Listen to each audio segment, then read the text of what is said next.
Because understanding great literature is better than trying to read and understand yet another business book. On the Leadership Lessons from the Great Books podcast, we commit to reading, dissecting, and analyzing the great books of the Western canon. You know, those books, from Jane Austen to Shakespeare, and everything else in between, that you might have fallen asleep trying to read in high school. We do this for our listeners, the owner, the entrepreneur, the manager, or the civic leader who doesn't have the time to read, dissect, analyze, and leverage insights from literature to execute leadership best practices in the confusing and chaotic postmodern world we all now inhabit. Welcome to the rescuing of Western civilization at the intersection of literature and leadership.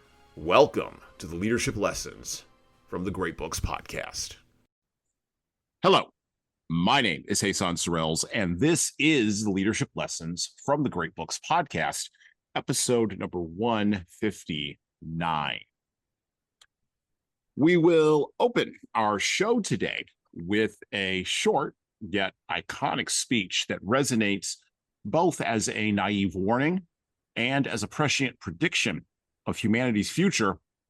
And I'm thinking that future is just about 10 minutes from now. And I quote, "I've seen things you people wouldn't believe. Attack ships on fire off the shoulder of Orion. I watched sea beams glitter in the dark near the Tannhauser Gate. All those moments will be lost in time, like tears in the rain. Time to die." Close quote. Combine that from Roy Batty with this little tidbit I recently pulled from a email newsletter list that I'm a part of that tracks trends. It was published in January of 2025 from a story on Forbes.com. So take from this what you will. And I quote, "The CEO of one of the leading manufacturers of humanoid robots says it has signed a second commercial customer that is, quote, one of the biggest U.S. companies, close quote. Figure CEO Brett Adcock also said that he sees the potential to ship 100,000 humanoid robots over the next 4 years, and said that Figure is focused on two markets, commercial and home." And I quote directly from Forbes, quoting Figure CEO Brett Adcock, "Our newest customer is one of the biggest U.S. companies," Adcock says in an update on LinkedIn. "It gives us potential to ship at high volumes, which will drive cost reduction and AI data collection. Between both customers, we believe there is a path to 100,000 robots over the next 4 years." That was as of January 2025. Close quote. 100,000 robots, humanoid robots, no less, in commercial and home applications by 2029, or maybe 2030 at the latest, right? Oh, and by the way, these humanoid robots will be equipped with baseline large language model programming, in case any of you are wondering out there, thus taking the next leap forward in seeking to solve the embodiment problem inherent in AI and robotics understanding since Alan Turing came up with the Turing test back in the 1940s. Our author today would only be surprised that it took all of us until about 2025 to arrive at the doorstep of our brave new world, with, of course, echoes of our cowardly old world, and that we got here without a major nuclear exchange, and without colonies on the moon, without vacations to Mars, or even interstellar exploration. No, we got here with 144 characters and people endlessly hot-taking each other about things that don't matter. We've seen things our author today would agree that he wouldn't believe. Today, on this episode of the podcast, we will be recommending what leaders can do and what leaders can think and how leaders should behave in times of cynically delivered technological fantasies, fatalistic opportunism, and endless denuding cultural slop, by exploring insights provided for us from the book, Do Androids Dream of Electric Sheep? By Philip K. Dick. Leaders, we're soon going to find out the answer to the title question. And we are going to be joined on the show today by our co-host, rejoining us from episode number 122. By the way, I've looked through. It appears that he has been on at least 7 episodes with us. So he's officially sort of getting ready to arc into that regular guest co-host slot, working his way up past some other competitors like Libby Unger and Richard Messing. So that's good. He's got a goal now. And in episode number 122, we discussed Ray Bradbury's Fahrenheit 451. Our guest host is with us today from an undisclosed location deep in the heart of the American West.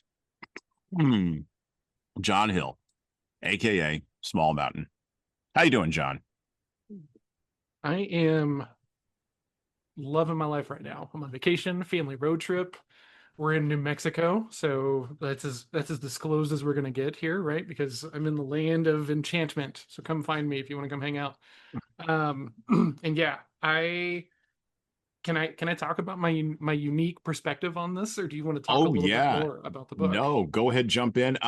One thing I will say is we are, because this book is still under vicious copyright, we are not going to be reading directly from the book today. We will if we will be reading clips, pieces, little paragraphs here and there to make larger points, but we will be referencing and framing pieces of the book for folks, just like we did on our introductory episode number 158. I recommend you go back and listen to that before you listen to this, which frames some of the themes, the larger themes that we're going to be talking about today in our new format, where I do an intro episode by myself and then I bring on a guest and we sort of break this down at a little bit larger level. Cool. Yeah, so we're doing that. This is part of the new format. Oh yeah, that's right. You haven't been around since the new format. Yeah, this is the new thing, John. I like it. Okay. We're doing a little bit of kind of a little bit different thing. That way we can do a deeper dive into books. Plus, it also lightens the reading load on me. Yeah. I mean, whenever we first started talking about shows and episodes and everything, and you were showing me your schedule, I had a moment of like, how like I read a lot, and you go ask my friends who don't read, and like in their perspective, I must be just like locked in a tomb 24 hours a day, right? But then I see your schedule of just like the stuff that, and I was like, oh, there's no way he keeps this. And we've known each other for a couple of years now, and this is the first year that you've had to like move anything, at least in relation to me, right? Well, I moved, so I will say this. I went from running 8 books a month to running 4 books a month now.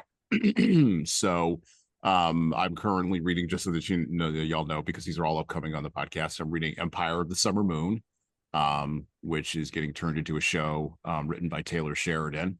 So I'm kind of on a little bit of a kick on that. Then I'm also reading B.H. Liddell Hart's Why Don't We Learn from History? That's going to be coming up in October. Okay. I'm about 75% through. We talked about this just before we hit record. I'm about 75% through Martian Chronicles. I started, interestingly enough, Aldous Huxley's Brave New World, which we were going to read in June. And I got to a point in Huxley where I had to get off the train. And I won't talk about why on this episode, but I had to get off the train with Huxley. I was done. I was like, I mean, I see where you're going, Aldous, but we're finished here. We're good. We're good. So I'm curious, right? As a guy who has this show, right, and promotes this idea that like you don't need to reinvent the wheel. Someone has gone through something similar, right? And you spend a lot of time looking back at this. And I'm also very aware that like we're not on topic at all, but I'm in vacation mode, so you just have to like wrangle me. So how do you deal with a book like that, right? Like you see, like, is it when you can see where it's going, you're like, okay, I'm not going with you? Is it like when does Jesan decide that a book is not worth it? How does Jesan quit a book? Like, how do you go through that process? I'm very fascinated with how people grade reading, think about reading, quitting points, when to put down a book and stuff like that, because life is just, I want to read everything. Life is just too short though, Yeah. So for me, and this is just my perspective, your mileage will vary, right? You're asking me the question, I host the show, so here we go.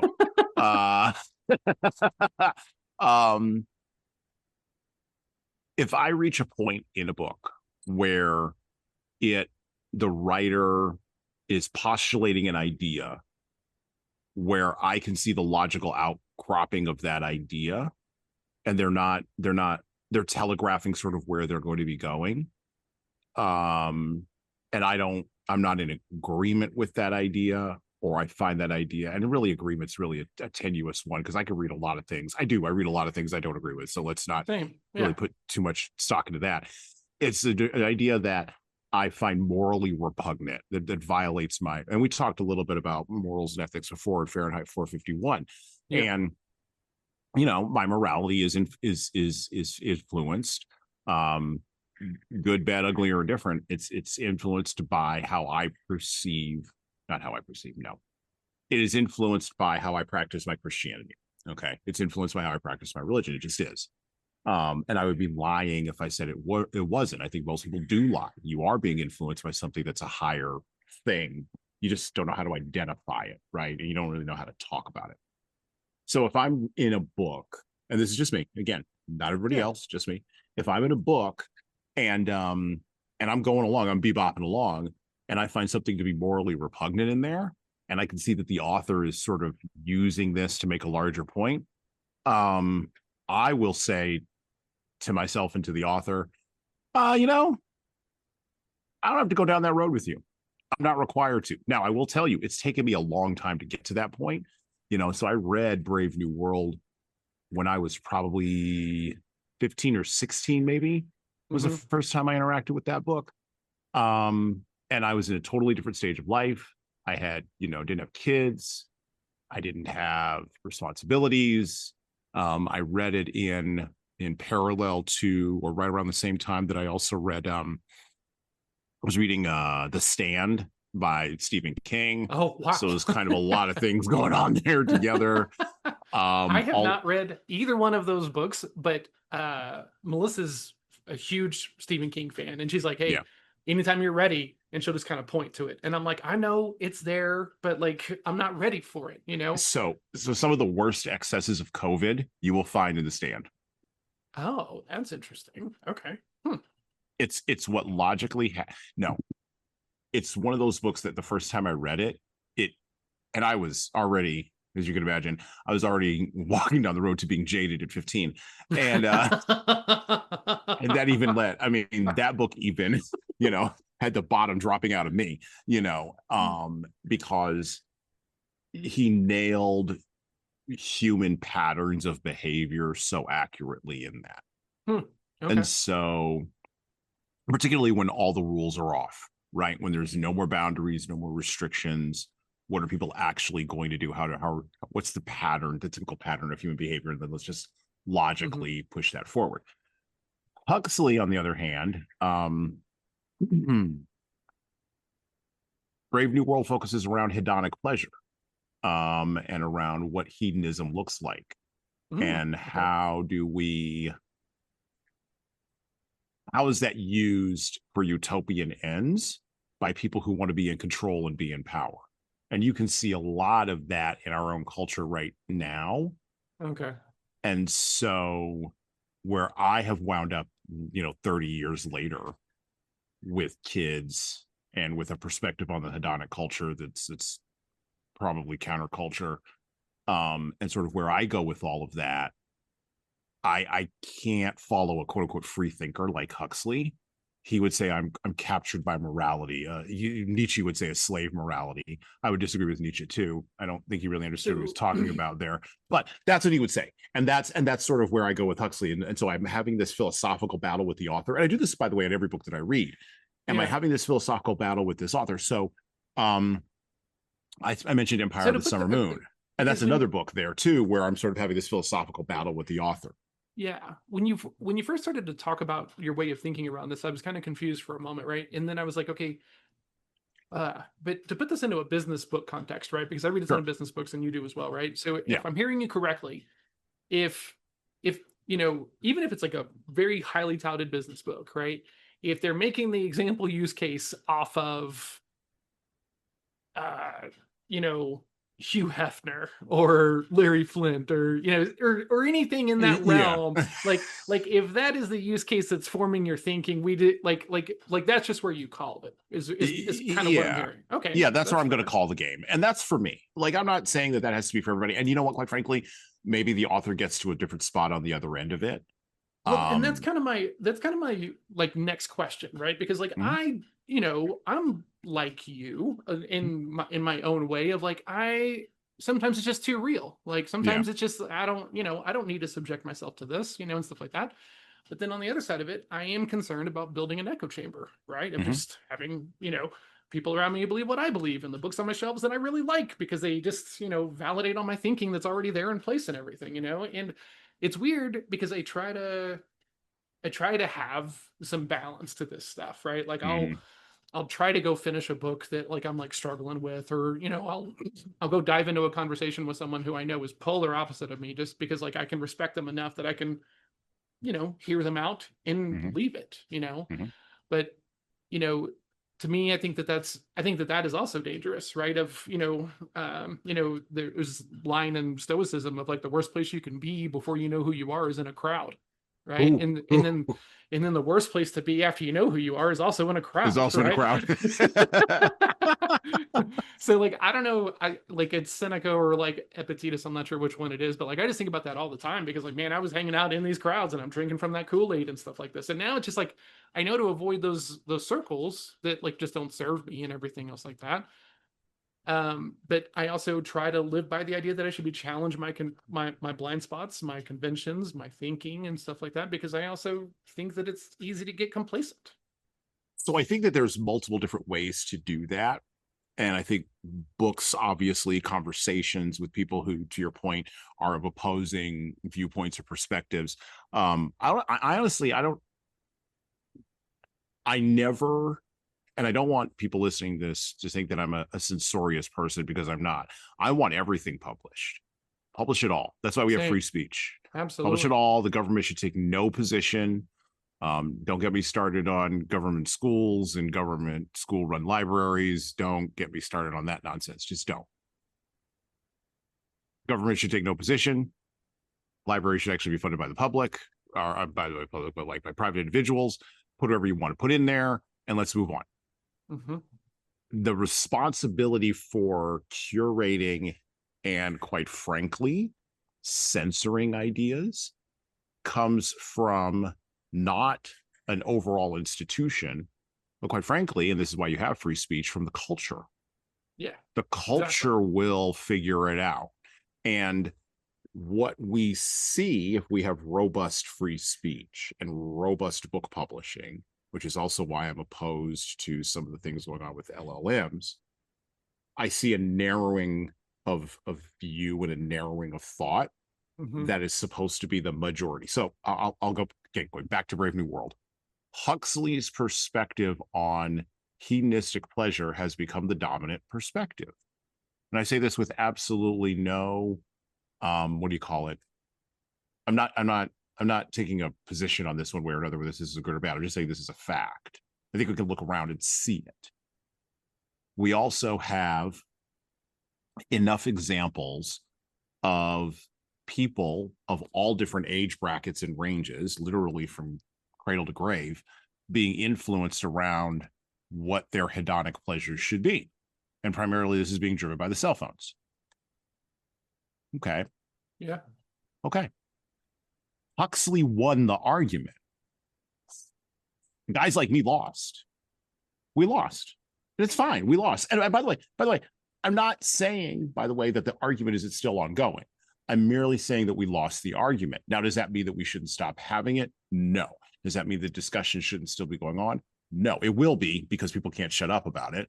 But we Okay. lost. And by the way, that's the thing that happens in culture. Culture decides who wins and loses, right? And Well, that's okay. very tough for us to deal with, either side of the argument, right? For sure. Absolutely. Yeah. And then we want to dump it off into politics and make it a political thing when in reality Absolutely. it's not. It's a It's not. cultural thing. It is a culture thing. This is fascinating because I just read this other book, right? Mm-hmm. The Infinite Game by Simon Sinek, and it Oh yeah. really, really, this is my second book by him that I've dove into. The first one was Start with Why, and a friend have recommended this one. And man, it was so good because I think it brings a lot of interesting perspective to the conversation you're having, right? Like that, like culture is an ongoing game. It's not like a and if you're trying to win at it, right, you're taking it out of this finite kind of dense beautiful tapestry and stuff like that, to use all these very weird crunchy labels because I'm in New Mexico and I'm allowed. Come after me if you don't like it, right? Versus this, like, okay, we lost the argument, okay, well, like, hey, like, but there's also these other trends and counters to this whole thing, right? Because like I think that maybe some of this freewheeling, that we're dealing with now is kind of this like, right? You put you run it through the machine, right? And the tightening machine happens, right? And right, it's the same reason why like every preacher's kid has like an amazing college experience, kind of thing, right? Well, to your point, and this is one of the reasons why I talk a little bit about the end of the fourth turning on this show. So I do believe more and more in historical cycles, right? Yeah, agreed. Same. And so I do fundamentally believe that in 2025, when we're recording this together, that you and I are at the end of a particular 25-year cycle. I do believe it is wrapping up. Oh, okay. Interesting. Okay. And I think the next cycle is the players will have similar names or similar functions. I should maybe say that. Similar mindsets, but different labels on top of those mindsets. Yeah. Well, no. I think even the mindsets are shifting around. I'm seeing signs. Mindsets are shifting around because these things start. And I actually talked about this, interestingly enough, with Tom Libby on episode 157 about Sitting Bull, as well, brought up this point. But I think mindsets start at the center. I used to think they started at the edges, in the places that we typically associate with cultural dominance in this country. So LA, New York, DC, right? I think, and we don't understand a vibe shift. We don't understand a thing that's happened until, right. I hate that term, but we don't understand a thing that's happened until we're outside of it. And so it's very 100%. Hard to see it when we're in it. Well, it's just too easy to be like, this is the right way because these are the decisions that I'm making and I've not died yet, right? So right, it's like exactly. this weird weird survivorship bias thing. Oh man, beautiful book on this whole idea by is it Talib? Oh yeah, Talib. Yeah. Oh god, phenomenal book, right? And like as a poker player, I spent a whole lot of time having to get really comfortable with the idea of like, just because I made the decision doesn't make it right, and just because I won the hand doesn't mean that that's the way that I should play this hand again next time and next time and next time and next time and next time. Right. Well, and you're also trying to not be blinded by a hindsight heuristic. Well, but the first thing that you have to acknowledge is that like hindsight is not the 2020 thing that everyone is just going around talking about like, hey, you know how perfect that is? Like, let's acknowledge the fact that like we got lucky, right? In most situations, like most people, like when I talk about like poker with people that have never played poker before, and they're like, and I'm like, oh, you're just thinking that this is like, well, you either won or lost, and that's the only decision making, right? Any hand of poker that plays to the river has on average 18 different decision points in it, and every one of those decision points leads to a different reality at the end of the day. And sales conversations are remarkably similar. Let me just pitch you. Let me just see if you actually need any of these things that I do first, and your reality will change completely, right? Now you have people and they're pushing their ideas and their agendas but it's the same kind of like thing, but you have to think about probabilistic thinking. And then when I do this, what could happen? What is most likely to happen? And then what never happens, because we actually go out and test it, right? And people don't do this in sales, but I wish that they did, because people would like salespeople a whole lot more, right? If we actually like tested tested for benchmark, as opposed to just thinking that benchmarks were just pushy. But everybody's sample size is too small. Oh, yeah. Oh, we can't talk about. Hold on, we can talk about that. That like we need 17 books on just this topic, and you would still have every one of your listeners be like, "Well, hey, son, I made 3 cold calls. Cold calling is dead because I didn't talk to anyone to book an appointment and close a deal." Oh, did you make them all in the last 10 minutes? Like, I mean, like sample size and time duration are these two things that people are not thinking about when they're thinking about any of these things, and it's right. And so the question you have to ask is, at a cultural level, so we talk about that in business. Yeah, at a cultural absolutely. level, let's scale this up to culture, right? So just in the United States, let's keep it the sample size to the third of the continent that we're spread across. Let's just keep it to that for just a minute, okay? 350, approaching 350 million people on this continent. Right. Okay. And it terrifies me, like in those moments, like it's been so interesting to come up here because like I told some friends that I was coming to New Mexico on vacation, like, oh man, where are you going? I was like, well, we're going, and they were like, why? And I was like, because I just want to go explore. I don't know. I like the state. I think it's cool. I Sure. like mountains, and I like not having to go all the way to Colorado. So what? And everyone was like, "Man, you should just go to Colorado, or you should go to the." You should like everyone has an opinion and an idea Oh and yeah. everything else like this. And I was just like, "Cool. I'm gonna go validate this for my own self." And you know what? We're having an amazing time. Like my family loves this thing. Like my daughter's like, "You know what? I could switch schools," and my wife was like, we could be outdoors. Like everything is going Yeah. according to plan. And if I listen to like all my friends that are like, man, why don't you just go to like LA or Vegas? Because I don't want to, guys, So we're here and everyone is so delightfully weird in a way that doesn't really give a whole lot of space for, right? Yeah. Let's just call that what it is. Sure. And yeah. But then it's just this whole new perspective of all of this stuff like coming in and like you're allowed to do what you want, which is really nice and cool. But this is why I don't work B2C, honestly. Right. There you go. Right. Because there's B2B, too many C's. There's too many C's. And every C has their own opinion. And it's every like, C thinks that their thing is unique to them. Oh, which I guess it is to them, but it's not. And the thing is when you're a consumer, right, and you're just thinking about yourself and your own needs and everything else like this, it's super easy to be like, you know what, improvement can wait, right? The diet, oh yeah, the change starts next week and everything else like that, and right. But like in a business, you're supposed to be working on something, right? And that's why I don't want to go rattle the cages of people that are not ready for it to be rattled, right? And that's a big thing of how I teach people of like, if you're trying to force your way in, what happens after they say yes? Now you got to deliver under duress in high pressure environments. And how excited are you to do that, right? As opposed to going and finding someone and being like, hey, I had an idea. And they say, hey, that sounds like an interesting idea. I'd like to explore that with you. These are two different realities, right? And you can explore either one. And it's going to lead to you hating your business, hating your life, hating sales, or anything else like this, or it being manageable. Well, and that gets to this. That gets back to my point about cycles, because we don't, at a sociocultural level, because it's so complicated and the sample size is way the hell too big than the individual. Just on our small sample size of the continent of North America and the population of the United States. Okay. That is a hyper gigantic sample size for most people, right? Yeah. And so the dynamic at a sociocultural level of cycle shifting, you don't see that until you're outside of it on the other end of it.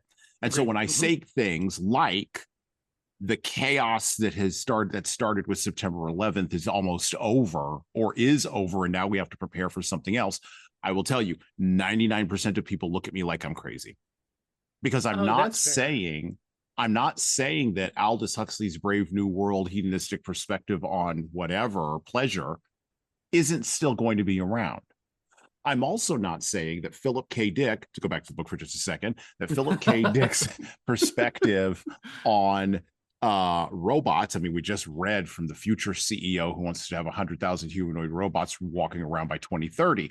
I'm not saying that isn't a possibility, and I'm not saying there will be a whole parade of horrors that will open up from that. I think there will be, but I think that the ways in which those are going to be dealt with are not going to be addressed, or are not the ways in which those are going to be dealt with are not going to be the same ways with the same mindset as someone in the last historical cycle, the last historical spring in the America, which was, the 1940s, the end of World War II, going into the mid 60s. It's just not. You're not going to have silent generation people who saw their buddies' heads blown off in Okinawa dealing with robots.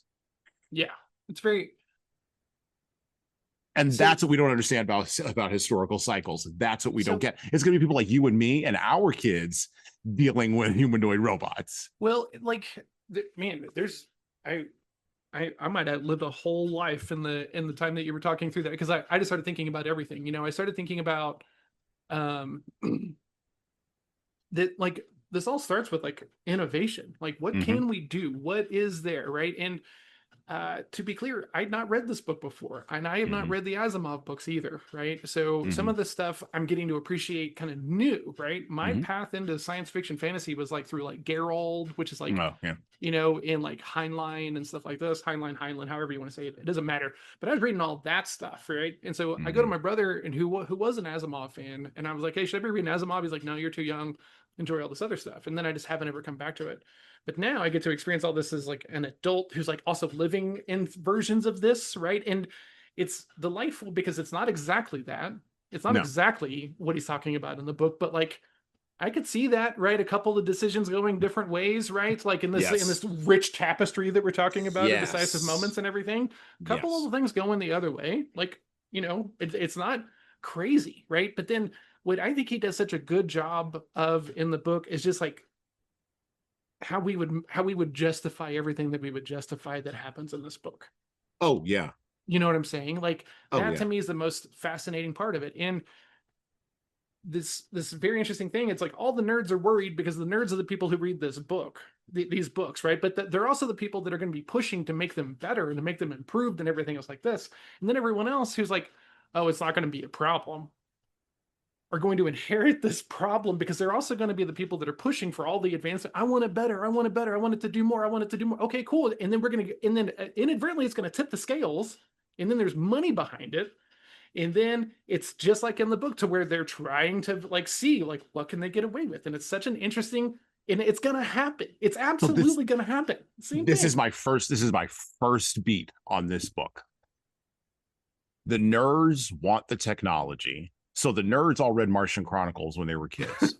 The nerds all read Philip K. Dick, and they all not just Do Androids Dream of Electric Sheep. I mean, they read the All of Three it. Stigmata of Palmer Eldritch. They read all the Scanner Darkly. Oh They read yeah. all of it, right? And they mixed all this together with, to your point, the $1 trillion company. Like even Elon has said he read science fiction. Peter Thiel, Sam Altman, all these guys, right? Yep. And they learned precisely the wrong lessons. And you can see this, and this is my first point. You can see this in the fact that there are no black people in the Jetsons. So you had some, like, okay, so for those who listen to this, right, I'm going to provide a little bit of background, Yeah, right? go ahead. Hasan, Put a little context on that. Hasan sends over a script, right, with kind of his ideas and some of his thinking about the book and everything. And this is actually very helpful when you're a guest, right? Because you kind of know where he's going and everything. I don't always read these things the moment he sends them over because I like to be a little unprepared because I like to be real on these things whenever I can. And so I was reading this last night and I saw this line and I was like, interesting, because the day before yesterday, we go to the local museum here, right? We're big museum nerds. And so we're hanging out in there, and there's this huge science fiction area, right? Because Mm-hmm. we're in the land of nuclear warfare and everything else like this. And they're talking about, does science fiction inform the future, or does the guessing inform the future kind of thing, right? Like Mm-hmm. like chicken or the egg situation. And it was very Yeah. interesting because he was talking about a lot of these ideas, right? Um, and man, the money just like ruins everything, which is like a very weird thing to say, like as an entrepreneurial person and a guy running a business, and I've created this thing and I'm putting myself out there and everything. And I do have goals and aspirations of building this bigger, and I've got monetary goals and everything.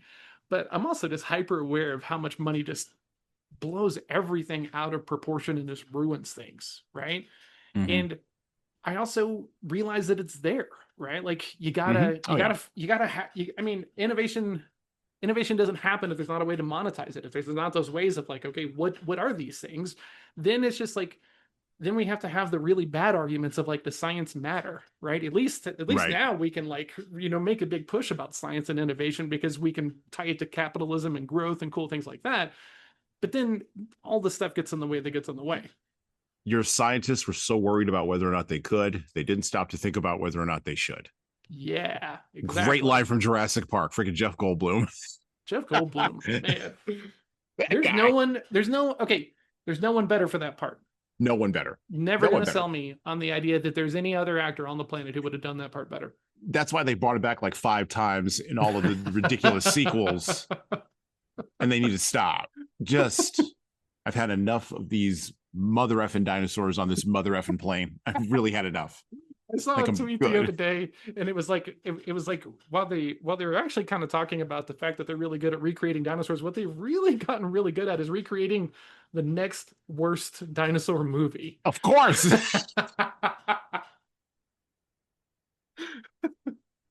Which is just true. Like, oh, maybe this one will bring it back. No, Chris No. Pratt again. No, like, It's come not on. happening. It's not happening. And we don't need her running around in her like high heels in a white and somehow a miraculously white dress that never got a drop. I can't. Yeah, I can't even. I can't yeah. even with it. I can't even stop it, Hollywood. You go home, you're drunk. Stop. No, I think you're onto something, because the thing about it is, so when I go to the museums, right? Mhm. Or when I look at the cultural landscape surrounding all of these innovations, and I listen to the kinds of discussions we're having now. Like, I read an article today on Substack from a guy who was a philosophy major, in college like 40 years ago, and he's bringing up, and his point is valid.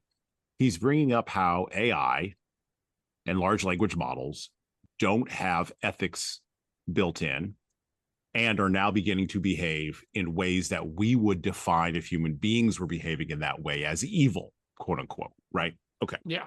Mm-hmm. Now, I'm not going to get into the whole, does an AI have autonomy? Does AI have free will? I'm not going to get into any of that. I don't care about any of that. My point with bringing this up is,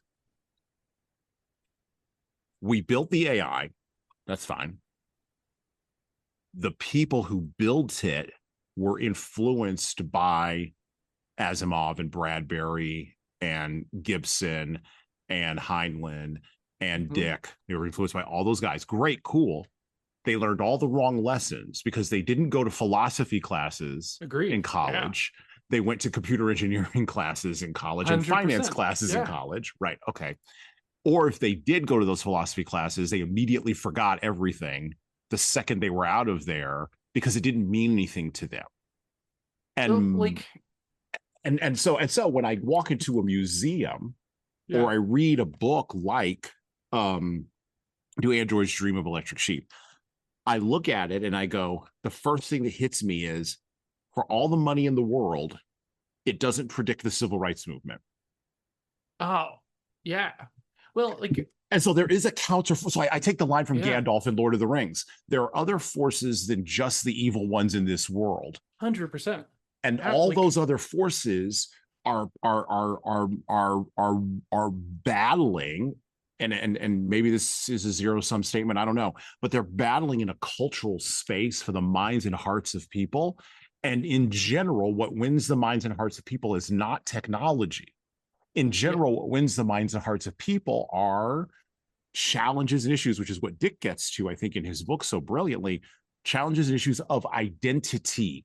And that is something that the nerds have no answer for, because they didn't care enough to think about it. Yeah, exactly. So I work in sales, right? You know this, but I don't know if people listening to your show do or not. So I work in sales. I'm a sales consultant, and I get brought in to talk about sales improvement, sales coaching, and sales training. And right now, everyone is very enamored with the idea of an AI-driven salesperson, right? And if you're really into sales, then you might have even be thinking about the term of like an AI SDR, right? And so an AI SDR is essentially AI-generated outbound outreach robocalls, right? And if we look at all the warranty calls that everyone just loves to get, right? What happens there, right? Let's look at what happens when it's annoying enough, because now all cell phones have the ability to route any kind of probable spam risk over to spam, right? So what happens is we don't fix the problem. We just create a really bad trash bin to put the furthest versions of it, right? Because think about it this way. If salespeople were taught to just be normal, consultative, solution-focused, and not held to such stupid goals that it puts you into a place of emotional need, we wouldn't have as many people trying to run game, trying to manipulate, obfuscate, all these things, all the bad labels and everything else like this. And we would just have people going around, hey, do you need my help? Hey, we do these things. Hey, here's how we serve our clients and customers. Do you need these things? But people don't, people only recognize the bad aspects of selling, right? Every one of these people who hates the salespeople, they have probably a financial advisor that they love working with, right? Who's a salesperson. They probably have bought a home from a real estate agent who's a salesperson, and a doctor who's a salesperson, right? And so what they're just thinking about, they're thinking about the person in Walmart working the charter table right now. Like this is the new version of it, because now even the car lot guys are getting a broader, wider pass because of Carvana and everything. But like, look at this, right? The technology's coming along to build room to avoid the parts that you don't want to hate, or that you would hate. So you don't want to deal with a salesperson? Cool, Carvana, right? But what happens is when you let the nerds try to engineer the path, right? And we stop thinking about the humans on the other end of this thing, is when we start getting very misaligned on should versus what does work, right? And if you're around this stuff, right, there's people talking about this idea that like you can have a sales process, which is the way that you want to sell, but hey, let's appreciate their journey as the buyer, right? You've never even heard of a CRM technology before. You don't even know that you need one. Why would I show up on your doorstep and talk about the differences in 5 different top high, very, very high expensive CRMs in the place? Why would I? That doesn't make any sense. But this is what people are doing all the time because they're very smart nerds and they're just thinking about the math of the problem, but they're not thinking about the individual chaos machine that is the human being and the range of how they're going to respond and react. Well, they are in one way. And this is something that I've said. I've even posted it on Facebook. I think you might have commented on it sometime within the last year, maybe year and a half. Because it's something that it's a major insight that I think we all miss. And let me be very clear. I like the nerds. The nerds are the reason I'm here. Same. Without the nerds, this podcast wouldn't exist. With the people, right? Right. Yeah. That's the most important part of this thing is that like without sales training, for anyone who's listening to this, right? Like, I mean, I thought that I was going to sales training to learn everything that everybody hates about salespeople. Right? I thought I'm here, and my coach is like, "Hey, what if you didn't even try to play that game? What if you just found the people who wanted?" So like, I'm even learning from these things, but culturally, I was being fed this idea that I can do it because other people can do it, but I'm going to use my powers for good, which makes you the tyrant, right? Which makes you the worst person, right? That's right. You're the worst person. So all these nerds who were like, well, you know what? I don't want to do outreach. I don't want to bother people. So I'm going to create an AI bot. And then because everyone hates talking to AI bots, it only works like one time in a million. So then I got to build a machine that'll let me do this 7 million times a day, right? Like, and we're just working on the problem from the wrong ass end of the equation, as opposed to like, what do you really like? Well, the reason we're working on it from the wrong end of the equation is because marketers ruin everything. Well, marketers is one reason, but engineers, I don't disagree with that. I'm a marketer myself, and we ruin everything. Engineers view all of the friction points. This is the point I made years ago on Facebook. They view all of those friction points as a bug to be algorithmed away rather than as a feature. So here's the thing. A human being wants to buy, to your point, about real estate or about charter cable or about cars. I don't care what it is. I used to sell real estate. I've done a lot of those things. At the end of the day, you can automate the entire process if you would like. You can. You absolutely can. And human beings have been trying to figure this out for a while now. Oh, I know. They're all my clients. Right. But at the point of sale, a human being still wants to see another human being, not a humanoid robot, not an empathy box. They want to see an actual human being. You think, okay, you think it's 2 points. Okay. I think it's 2 points. I think it's the beginning, right? Because we did, I was on a project a couple of years ago, and this was, B2B technology, all this other stuff, right? Doesn't really matter for this conversation, but we can talk about it if you want. Sure. And they were doing all automated outbound sequences. Everything is done by machine and automations and everything. Nothing is done by hand, right? So I get brought in because they're not hitting their goals. And so I'm like, okay, what is our process? What is our sequence? How are we going to market? What are we doing here? And the phone call was like step 7. right? So there's like 3 LinkedIn things and all this email and everything else like this. And the phone call is happening so late. Now, I'm an introverted person, but I Mm-hmm. have to ask the question because I'm trained in sales. Why is the phone conversation happening so late in the sequence? Why aren't we leading with this? And they say, well, John, it's different for us. And I say, okay, please tell me more, because everyone says this. Please tell me why yours is different, right? And they say, well, John, we work with major, huge corporations. We're in fintech, financial technology, right? Everyone has a phone tree and everyone has a voicemail. And I'm like, cool. And, and they don't have an answer for me. And I'm like, okay, I'm the nice coach. And I'm like, okay, guys, so you guys think that if we do enough volume with your approach, we're going to hit the goal? Absolutely, John. We just got to do enough volume. Cool. What does that volume look like? Well, we have no idea. I'm like, okay, great. You have a month to find the volume. And then if we don't find the volume, we're going to do it my way, because your leadership is concerned about y'all's way. Does that sound fair? I'm going to give you some time. And they were like, yeah. First, they missed the goal. First thing we do, calls first. And they're like, John, it's just a voicemail. I'm like, cool. Bridge to another channel.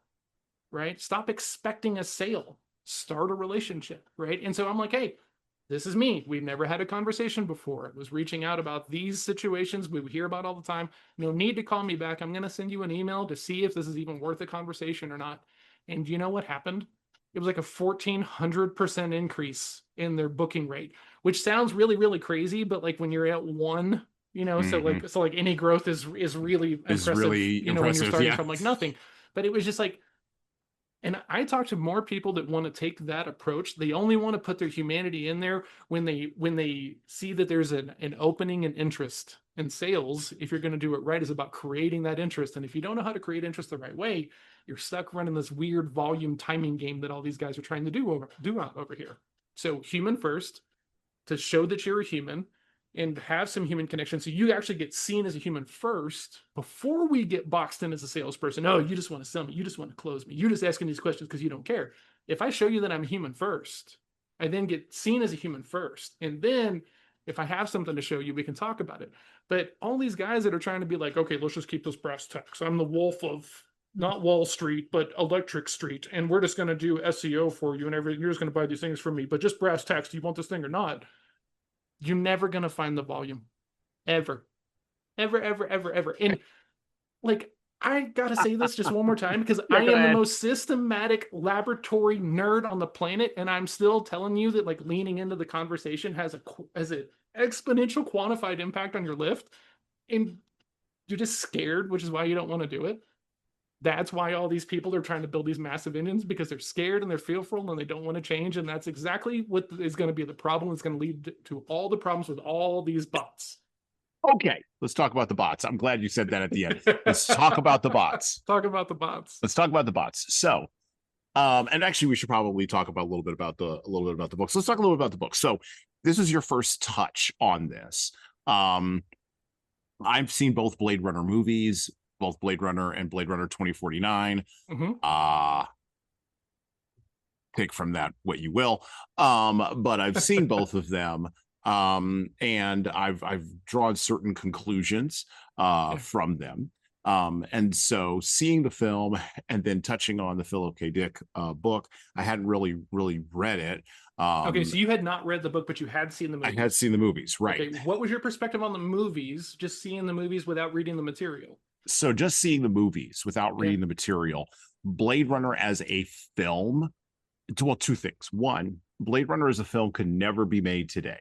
And that's why Blade Runner 2049. No, well, number one, that's why Blade Runner's sequel took so long to get up off the deck. But number two, that's also why as a sequel, it kind of doesn't work, because the shift that has occurred since the original Blade Runner in culture, not in technology, in culture, the shift that has occurred doesn't support some of the idea, right? Yeah, you know where I'm going. I have a guess. Yeah. I have a guess. Yeah. I have a guess. This is where we're going. So, okay. Hold on. Go ahead. Okay. Okay. I think. Oh, okay. So is the newer movie so sensationalized and overblown and so big because we're kind of used to the idea of like AIs and robots and everything, because culturally it's kind of just more interwoven. So they've got to make it a bigger conflict point, and it ruins the movie and the story? Yes and no. So Interesting. they're trying to hold on to the aesthetic in the original Blade Runner. Okay, yeah, because that, I With mean, I mean, it's iconic. I mean, it's iconic. It's people talk about iconic. it. Yeah. Yeah, iconic aesthetic. And the people who, Dennis Villeneuve, I cannot pronounce the guy's last name, who directed Dune, and is directing Dune or directed Dune 2, now is directing Dune 3. That guy directed Sicario, which I just watched the other day. Great film. Great film. Um, Tough watch. tough watch, but a great film. You Guillermo this is del Toro, like underrated actor. Like uh, I liked him, right? But then Benicio watching that, yeah, excuse me, Benicio del Toro. Yes, you're right. Benicio del Toro.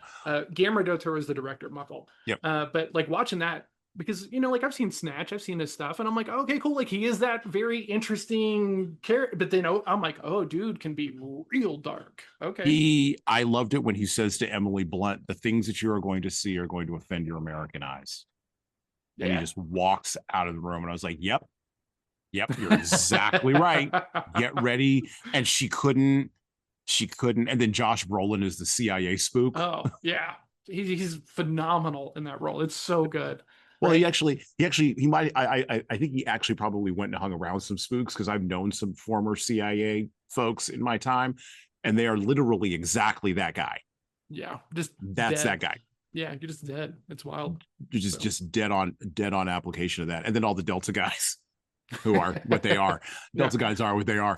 Anyway, no, so you look at Blade Runner 2049, and then you look at the original Blade Runner, and see both. And I resisted, by the way, watching the sequel for a long time. I really did, because the other movie, to your point, is so iconic.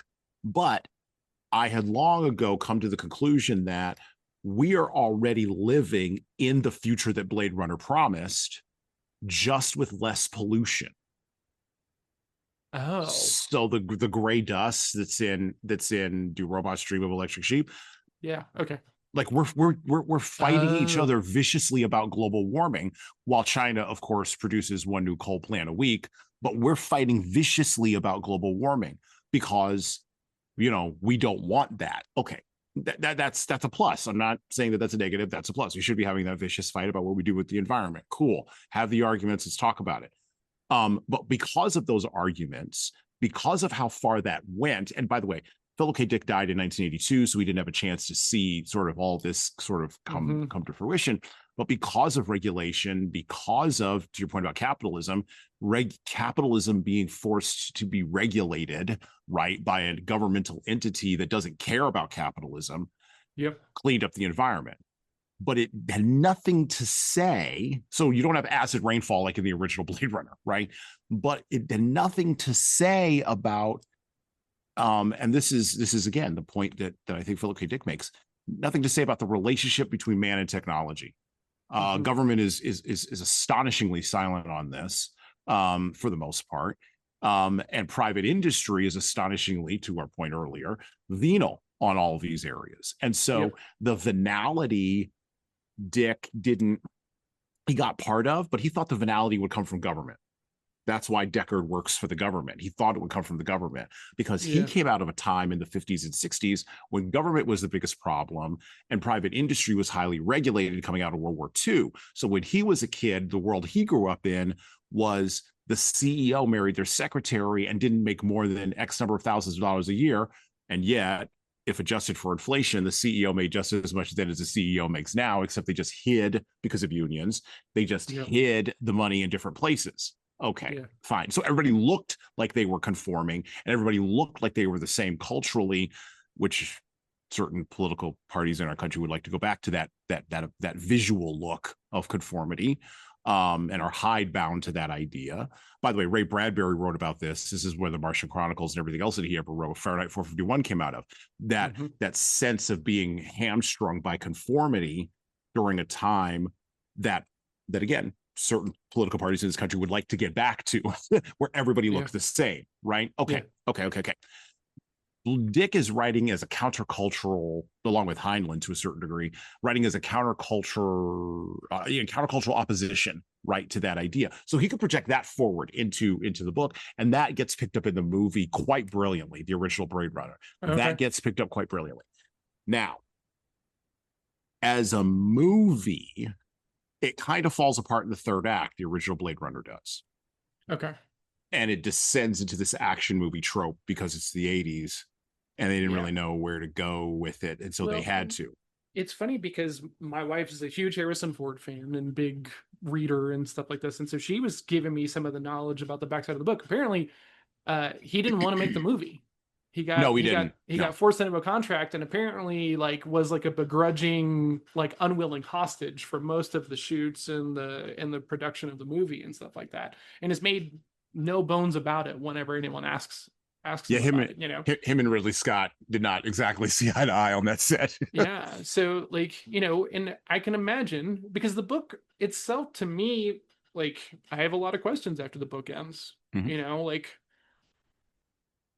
a lot, honestly, you know, which in my mind makes it a good book, right? Like, Mhm. you know, it's supposed to have some momentum afterwards. If it's just like, okay, I'm done, I'm never going to think about this again, you know, Mhm. you're probably lying to yourself if you tell yourself that you liked it. Um, but I'm excited to see it. I'm very interested to see how they talk about the chicken head stuff in the movies if they do it all, because I think that that seems probably the hardest thing to nail in a film. Yes. So, um, it is visually referenced, but not verbally addressed. I'll Okay, frame it that way. that's Okay. fair. So Okay. if you know what to look for, or if you're primed to look for that in the visuals, you will see it in certain scenes. But Okay. it is not, and It's there's more just one, like junky homeless behavior kind of stuff. yeah, Okay. it's not directly referenced, right? Because okay, so there were probably three things in the novel that were really hard to translate to film. So the first thing was the destruction of people's IQ by the gray Yeah. dust, the chicken head piece. Yeah. The second piece was the lack of, shall we say, lack of geopolitical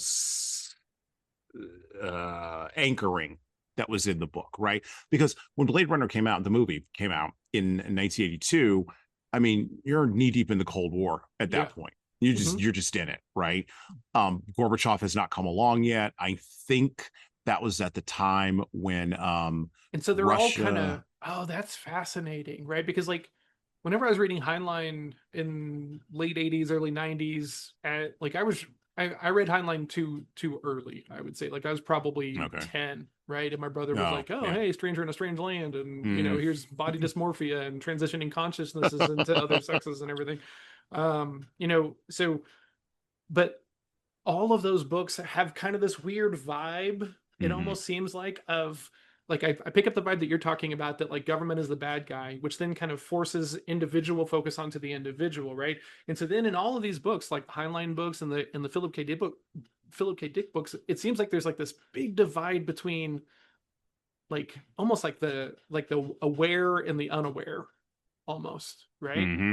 Yep. And you know, not for nothing, there's seems like there's a pretty big gap between those two circles and buckets of the population today, right? People that are Mhm. just like sitting at home watching the news and on the Right. internet, and versus that are actually going out and being around people and seeing for their own eyes what is happening. Because like the whole Buster part Oh at the yeah. end, that I was like, ah, right. But on some level, that was redeeming a little bit of like, oh, okay, like it almost felt like in my head it was like too much of like a thing. So like I'm like okay, like this doesn't make sense. So like in my head it was almost like hope that Yeah. is what it was. And then whenever it was, I was like, oh okay, but also a little convenient.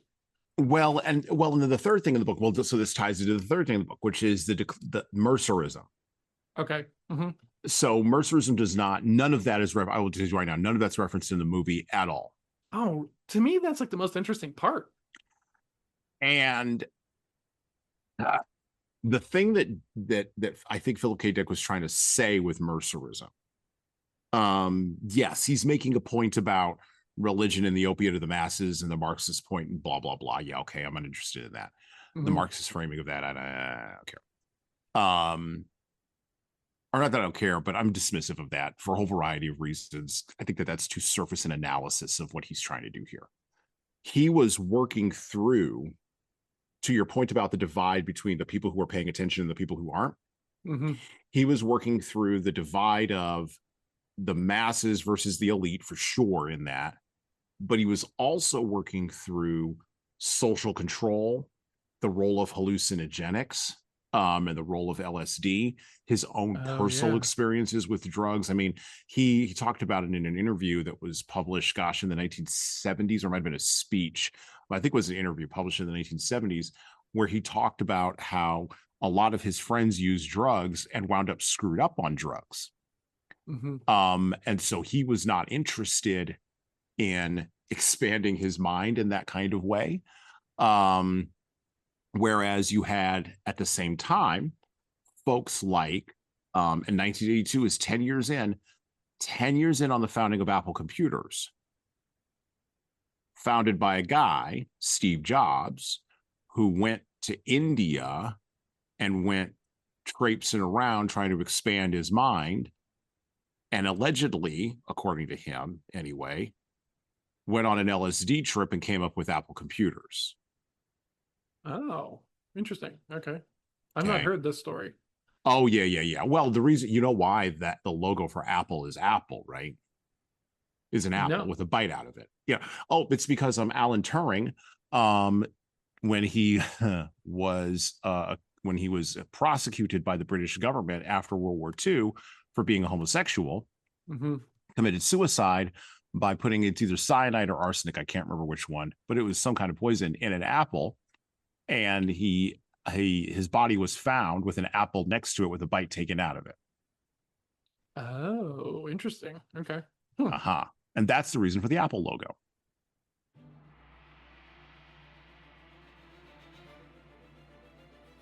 Hello.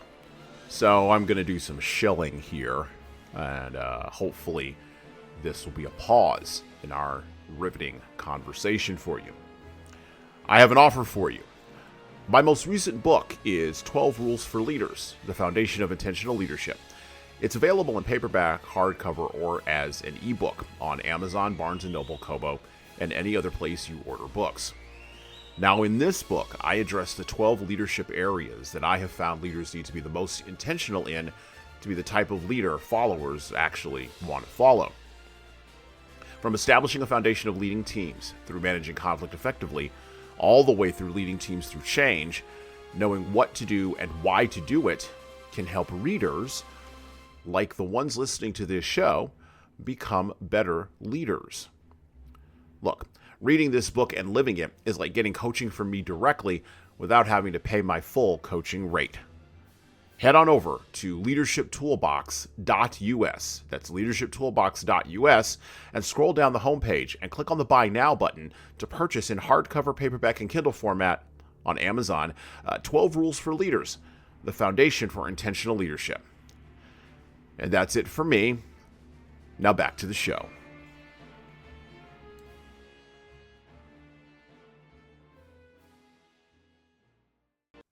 Really?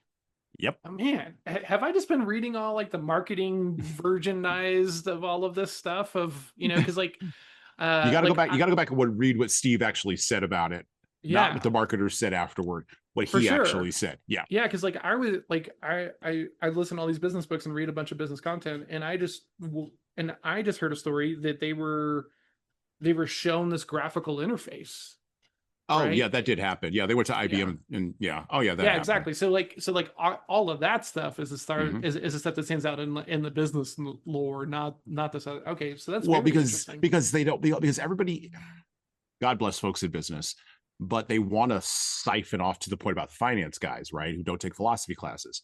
They want to partition off all that other stuff and just focus on the money because the money seems clean and it Yep. seems pure and it seems as though it's unfettered. And of Yep. course, that's a lie and a deceit.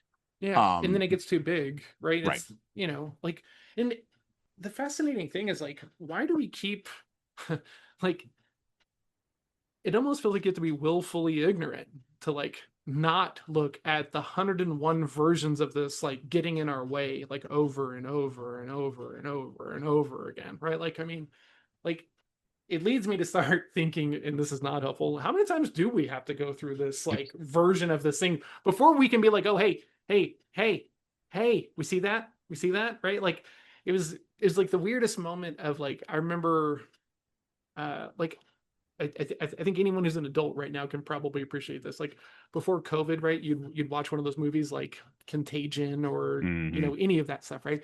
And it always has the same montage on the front end of it, right? Of like the news cycle, right? Hmm. And Hmm. I could remember watching that as a kid and being like, hey, you know what? Like, no, no, no, not like that's all just drama. Like people aren't really that dumb, you know? But then we fast forward to like COVID, and I'm just like, oh, like it's like this very weird moment of like, oh my god, the books are real, and then like, oh wow, those people really had a really good grasp on humanity. Like, wow, like that to me is the mind blowing part. Not I made my peace with the fact that we can do this, and I do a version of this, and I'm probably not even paying attention to because we're all humans, and you can only be aware of so many things. But like the people who don't even think that it could be somewhat similar, or I'm like, how, what, how, They are people who are consistently and repeatedly mugged by reality. I love this term. It's a term that conservatives sometimes use to describe mugged by reality? mugged by reality. You describe liberals who switch from being liberal to being conservative. They say that a liberal is just a conservative that was mugged by reality, or a conservative is just a liberal who was mugged by reality. That's it, right? And and and I like that idea of being mugged by reality because it is only. So I often say this in relation to people who are or have been in war zones, right? Regardless of how they got there, Mm-hmm. there's certain things that you can only learn when a bullet goes past your ear. And you Yeah, could read all the books about it, you can watch all the movies, it doesn't 100%. matter. None of all that stuff fades into nonsense the second you almost die. Or if you are in a traumatic any kind of trauma basically in your life, and I'm talking like real trauma, I'm not talking like I didn't get an Uber to take me from the airport to my house. That isn't trauma. I'm not talking about like, oh, you know, I'll even go a step, I will for myself. I'm not talking about someone said some nasty name to me when I was walking down the street. Like, I'm not talking about that. That ain't trauma. That's just whatever. That's just Yeah, stupidity or ignorance or that's whatever. just being a human dealing with other humans. All right, that's life. We used to call that life. No, real trauma is, and by the way, real trauma is, um, I went to the doctor because I found this weird thing on me, and now I've been diagnosed with cancer. Now I got to deal Yeah. with this. I was just Mm-hmm. talking to a lady in my town, who small anecdote here, lady who lives in my town. She had an office next door to mine in a previous location. I moved. I had seen her in a little over a year. I was sitting out on the side, well, not on the sidewalk, but on a bench on the sidewalk waiting for my food. I'm outside of a local restaurant, and she saw me and she walked across the street. She's like, hey, how you doing? And we were talking. I said, what's up with you? And she said, oh, I've been diagnosed with a pretty aggressive form of cancer, and I'm going to she didn't say I'm going to die, but she said I'm exploring treatment options for this right now and kind of going through this. And I was walking through this with her, right? And that's trauma. That's trauma. Yeah. Like friend of mine, very old friend of mine, he's another sales nerd, and we got connected over this nonprofit that was for like they were driving awareness around this cancer nonprofit. Mm-hmm. And we became friends after that. And one time he shared this thing with me. He goes, every time I have an ache or a pain, first thought is that I got cancer again. Right. And Yeah. like imagine, you know, you can't really know it until you go through it, right? Mm-hmm. But then also it's going to change how you think about it, right? Like I mean, sometimes you Right. can't. This is why it's so important that if you have never been in sales, do not think you can lead sales, Oh because yeah. No. you just you can't, and the people are just not going to believe you because they're going to be able to see through the facade, the fabrication, the fake it till Mm-hmm. you make it stuff, right?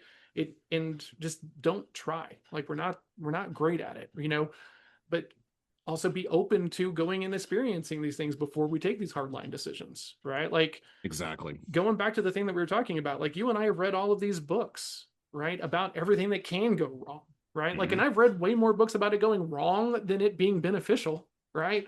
You know, kinda, right? And there's also this like there's this kind of weird thing. There's this weird overlap with like martial arts thinking, right? Mm-hmm. I don't train and I don't practice and I didn't put that time into that thing so that way I could go around with some weird inflated ego and everything else like this, right? I go there so that way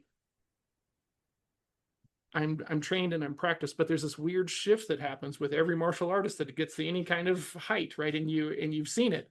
You have to go from that I want to be a badass to like this is a way of life. This is how I approach my conflict, my thinking, my judgment and everything. And like you don't make it past the mid tier in anything without that shift happens, right? And Mhm. so this is a weird thing. I don't talk about this a whole lot, but like now whenever there's anything I want to go learn, it used to be because I am this person. I am the nerd that thinks that, well, if I just know the basic fundamentals, I'm going to be able to figure this thing out. Okay. And that's my normal way of approaching everything. But I spent 10 years as a salesperson trying to think that I could find a way around the human connection and dealing with the humans and everything.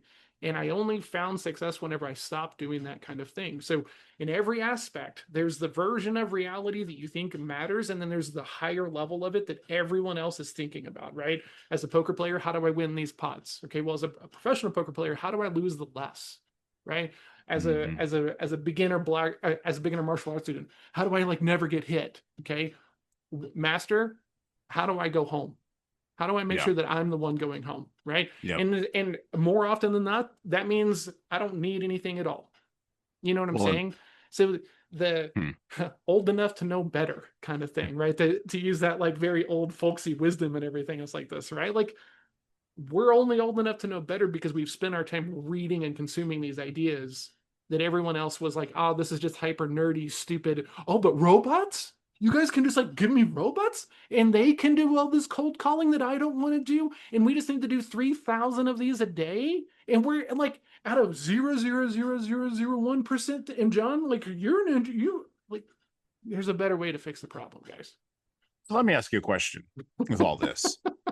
No, because this is good. Let me ask you a question about all this then. Please. Um, It's your show. I'll allow oh, thank you. Appreciate that. Good on you. Thank you.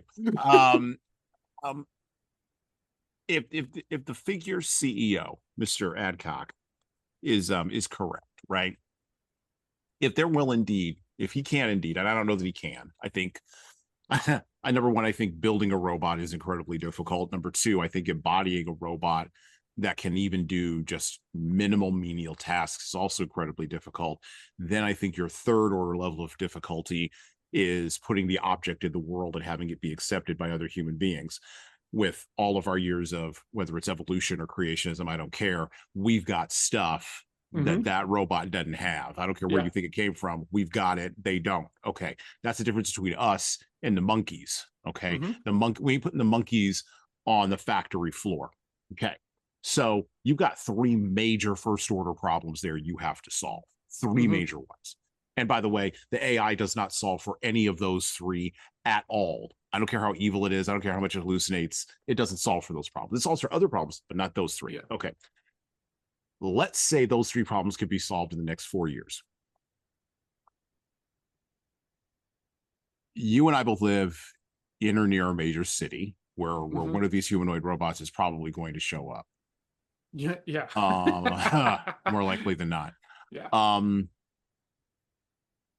First, as a sales guy, let's start from here and then let's move You down want the to put the worst? levels. Okay, you want to put Yeah, the yeah. worst version of Yeah, humanity I up want for the against worst the worst version of version it. of Yeah, AI? Let's go for it. I'm down for this. Absolutely.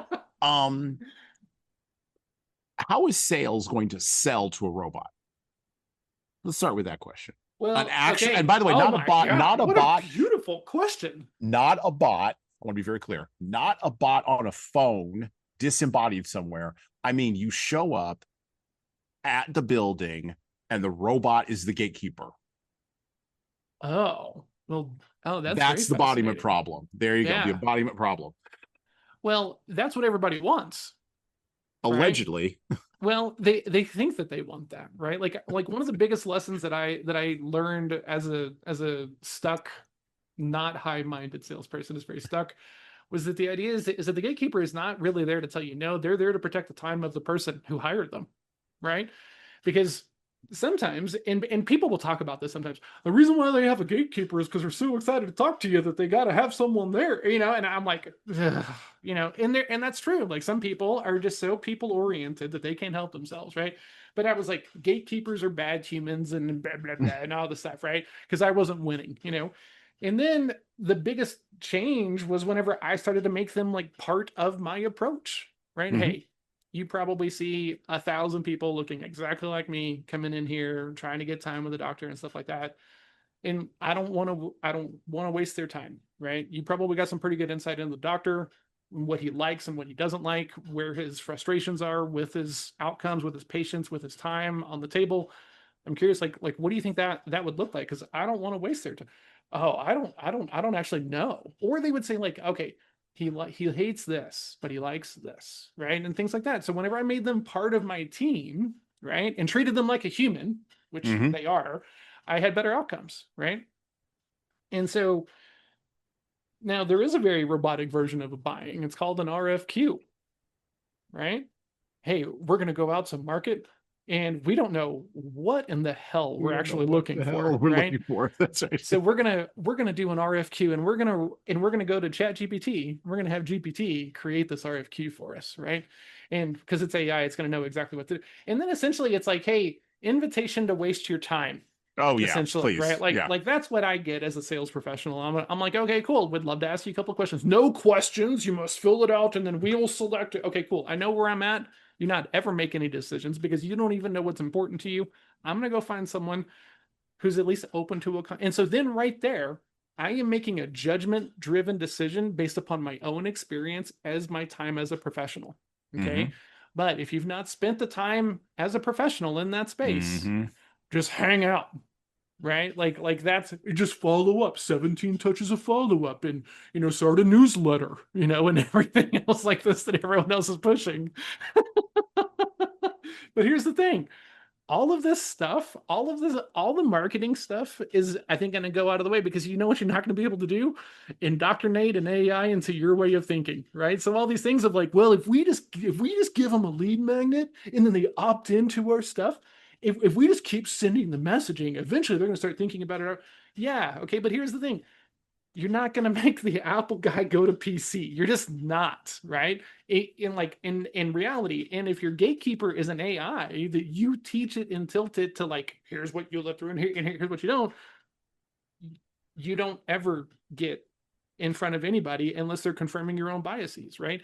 One of the things about salespeople that is so difficult is you're supposed to have an opinion, right? Mm-hmm. People hate us because they all think that we're going to do anything, be anything, say anything to get a deal. But the only people that are doing that are the people who have made a decision that they're only going to do this for a short period of time.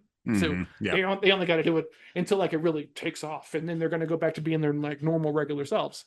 But here's the Right. thing: I am a normal regular self, and you either like it or you don't. I'm going to go find other people to talk to.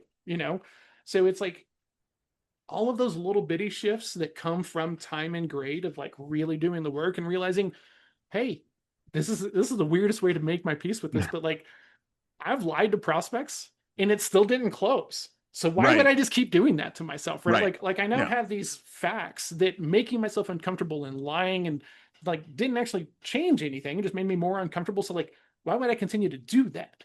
Right. Right. You have to go through the experience and learn. And one of my favorite lines, and this is one of my biggest concerns about this whole motion, right? And I'm going to butcher this line. You probably might know it in the original form, but it's, show me the person who cares about the one in the volume of numbers, and that's a real human, right? Mm-hmm. It's around this idea that like you make a big enough sample size, it's impossible to care about the individuals, right?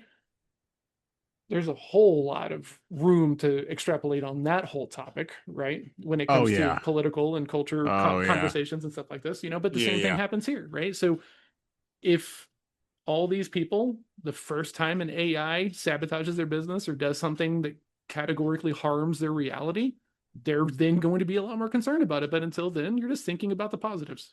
Okay. Now we saw this in chapter 10 of Do Androids Dream of Electric Sheep? Yeah. When Rick Deckard fails to retire the android Luba Luft, who's posing as as an opera singer, right?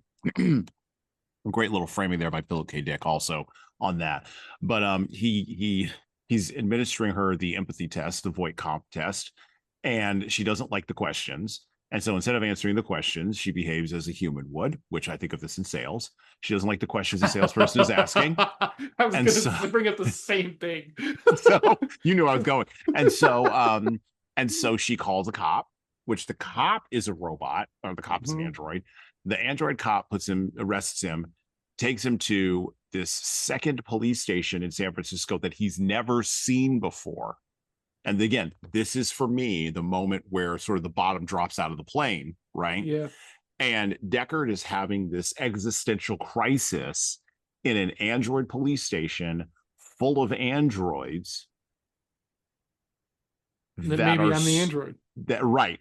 And that maybe I'm the android. Maybe I'm not real. Maybe I'm the one with a problem. Now, in our world today, many, many people, and we could argue about the genesis of where this comes from. I think it comes from the decline of meaning in Western society, and specifically in Western society, or generally in Western society, but specifically in American culture, we're struggling with meaning right now, and we have been for the last 15 years. And this is tied into identity and a whole bunch of other things. I mean, you see this in teenagers most notoriously now. I was talking with a friend of mine who's a clinical psychologist, and he said the clinical studies are showing that a child forms their first political identity in ninth grade. It's starting as early as ninth grade now. He said it didn't start earlier than that. He's like, it started way later than that previously. And he said it's because we're having an identity problem. We're having a meaning problem in our country. Okay. I'll let you based on that while I ask you this question. Well, I'm going to let you based on this. Hold on. Based on that for just a minute. Okay. Hold that thought in your head. So the question becomes, how long will it be with these 100,000 humanoid robots before somebody says that robots have rights? Well, so AI, the movie, the Spielberg movie with Jude Law, right? I haven't seen it in 20 years. And my daughter is, about to be 14, and we let her read widely, right? If we're like, hey, give this a couple of years, but we don't ever say like this is not allowed. We try to give her some like, hey, when you're going through this will be more meaningful to you then. And so part of me is very excited now about going back and rewatching AI with her and watching the Will Smith iRobot, right? Because like I remember watching that movie, and like there's a scene in the bar where like everything is so ungodly expensive. It's like $160 for like 2 beers and a pair of Chucks or something like this. And I remember watching that being like, no way. Well, like, hey, I'm on vacation, and the tourist traps aren't the only things that are expensive anymore. You know what I'm saying? Right. Like we're living in this reality, right? And I think it's very easy to like read the books, and then when it's not perfect, completely dismiss any of the thinking of the author of the book, of the story and everything. And I think if you read enough, you see enough of those trends, enough of those patterns, enough of those things happening. And it's not ever exactly the same thing, but we can, if we're being really honest about it, if we can shelve our egos a little bit, man, we have a lot of room to just dismiss and go for the negative, right? And then you have people that know that, and they have those levers around negativity and hate, and creating one common opponent. So then like the playbook is so well known by the people who shouldn't have access to it, right? Like that's the bigger concern for me over that, because I'm more concerned that someone would start that whole thing just that way they have a battle to go fight against, more than it being like a real reasonable kind of discussion of like, hey, like the question is not do they have rights, in my opinion. It's like, at what stage should they? At what stage would it make sense for them to be in the situations? That way we don't do, well, they're never going to have rights ever, right? And then something changes, right? And then I don't know. It's a very interesting thing. I've got a lot of concern about it. And I think that right now, back to the earlier question, we can't even get a software that, like, all these softwares that market being the best at all the things, and not a one of them is. They're good at one thing, and then they're just packaging on, all this other use case stuff, so that way they can bump up their costs and everything. I think we're going to have that. I think we're going to have potentially some androids capable of doing very basic tasks that are going to be very robotic and very clunky, because all the people that are putting effort into empathy and emotion and communication, I don't think are really focused on like the body, right? So I think we're going to have these two very different tracks, right? The body people, and then the conversational stuff, the empathy stuff, the connection with the human. And because I think that these will be very different packs or tracks, when they try to bridge them together, it's going to be a bit of a nightmare. That's my thinking on that specific thing. So I think you're probably onto something. I think the reason I asked the question is because of the explosion in transgenderism over the last, people identifying as transgender. Yep. And I want to be very clear. I'm using it as merely a data point for extrapolating to a future pattern of behavior, because past performance does sometimes indicate future results. But fascinating thing here, right? Like, have you read Altered Carbon, or have you seen the Netflix? I know the Netflix show. I haven't watched it, but I'm aware of what it is. The book was solid, right?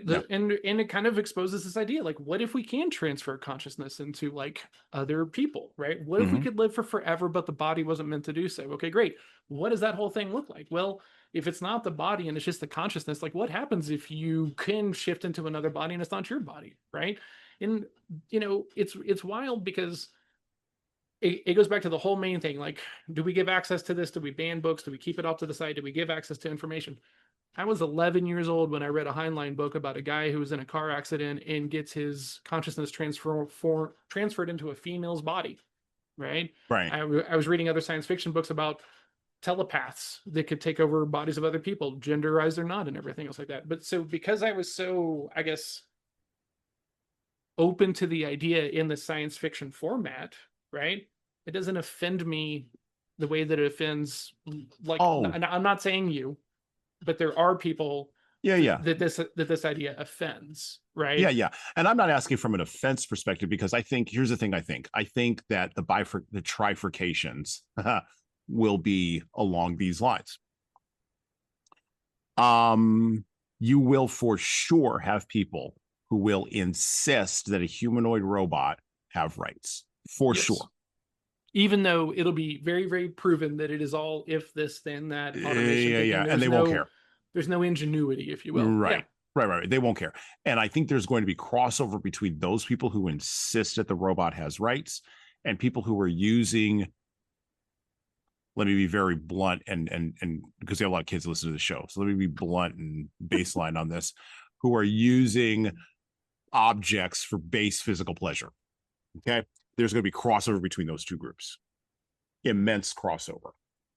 Oh, okay. So if I'm hearing you correctly, all the red pill incel folks who are going to see this as an outlet, so that way they don't have to deal with they're going to be the people who are both pushing and very much against. Yes, at the same time.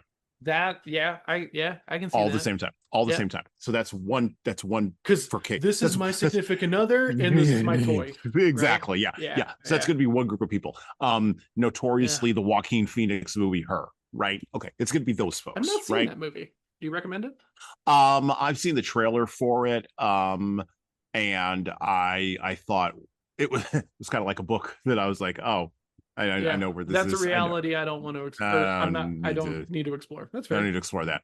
I've had enough of my challenges in those spaces. I don't need to go down that road. Thank you. Then you'll have another group of people. This is the second group. The second group of people will be those who are not supportive, but they're also not violently opposed. They're the wait and see people. I think that's the vast majority of folks who want to wait and see. Because if it's not in my town of name your place here, then it's not that big of a deal. It ain't that big a deal. That's something for those people in Chicago or Detroit or New York or LA or wherever. Yeah. It could be a brave new world over there. I'm still hanging out. Yeah. And they're kicking the robot that's like picking the corn. You know, like there's going to be, I just don't think it's possible to not have a blind spot. I really don't. And that's your third group of folks. So your third group of folks are going to be the people who are, all the Reflective. way. Well, they're all the way on the other end of the continuum. I think it's going to take a while for the reflective people to shake out. And I think they'll probably shake out from a weird combination of these three groups. But you'll have your people all the way over on the other end of the spectrum who will say, no, robots don't deserve rights. What the hell are we doing? And they're going to sabotage stuff left and right. Case in point, during those recent LA riots, one of the more fascinating videos that I saw was of people who were rioting against ICE raids in LA, destroying self-driving vehicles in downtown LA. That's your third group of people. And I feel like the third group I'm trying to look at trends and patterns and seeing if this like holds true as I zoom out on it. I think that the third group is where all the potential bad actors hide. Oh yeah, for sure. So remember the question I asked you, like, would you walk up to a building with a robot gatekeeper? The vast majority of people, by the way, will be in that middle group of I don't know, I don't care. It's not an issue until it shows up to me. Right. When it shows up to you and you have to walk up there, the third group of people will be the people hiding in the car around the corner, trying to get into the robot via Wi-Fi to hack it. Yeah, exactly right. Exactly. Or the 14-year-old in Arkansas who has nothing to do but hack drones all day because he's bored. And by the way, I'm sorry, ladies, it will be a he. It always is. I'm sorry. It just is. Yeah, just how it goes. Because, there's going to be, well, and then what'll happen is like, oh, okay, cool. You have a robot gatekeeper. Here's our robot AI cold email bot. Right? Bingo. And then there'll be a cultural answer of like harder spam filters, right? And then, but like, what's fascinating to me is like, as a salesperson, I analyze how this weird tit for tat, we're gonna win, no, we're gonna win, we're gonna win, no, we're gonna win, happens, because it's like all the bad stuff that everyone hates about salespeople, most of it happens because most consumers are very uncomfortable being direct with salespeople. I'm not a lead for you. I would never buy this. And you can waste your time if you want, but I'm pretty set. Yep. Okay. And so if it seems like a maybe, I'm supposed to follow up on a maybe, right? But if you could tell me, right, that, hey, and this is why I try to be very direct with people. Like if you cold call me for like lead gen, hey, no, I'm not ever buying lead gen from anybody ever. I don't believe in the time waste. I just don't, right? So you can keep following up. I am telling you, I'm an Apple guy and you're trying to sell me PC products. It is a waste of time, right? I'm a vegan and you're trying to sell me on half a cow. Like, just stop. Like go find a better opportunity as opposed to thinking that you can force change minds, because that's just not how it works. But the people who don't do the job are not the people that are building the motions and building the strings and trying to find the shortcuts. Correct. Right. Well, and I mean, this is where Roy Batty's speech in the Tears in the Rain speech, I've seen things you people wouldn't believe. Get ready for that, folks. I think Philip K. Dick called it. There are going to be things in this next cyclical historical cycle around embodied, I hesitate to use the word intelligence, embodied computer, embodied algorithms. That's a better term. Embodied algorithms that you're not going to believe. And it's not going to be the embodied algorithms problem. This is sort of where I get to. It's going to be our problem. It's going to be a human problem. Okay, so let's just look at this reality for just a minute. I'm gonna try to extrapolate this as we're talking about it. Okay, you're a founder in this new world, and there's robots. Okay, because this happens now with salespeople, and they're like, you know what, I have a good idea, but like I just can't seem to get anyone to buy, so I must just not be good at sales. So I'm gonna go hire a salesperson because salesperson can do this. Okay, so already your perception is screwed. Right? That you are not enough, versus understanding that how you communicate about your product and services is really the difference maker, right? And also just basic expectations. Some people just aren't going to buy, right?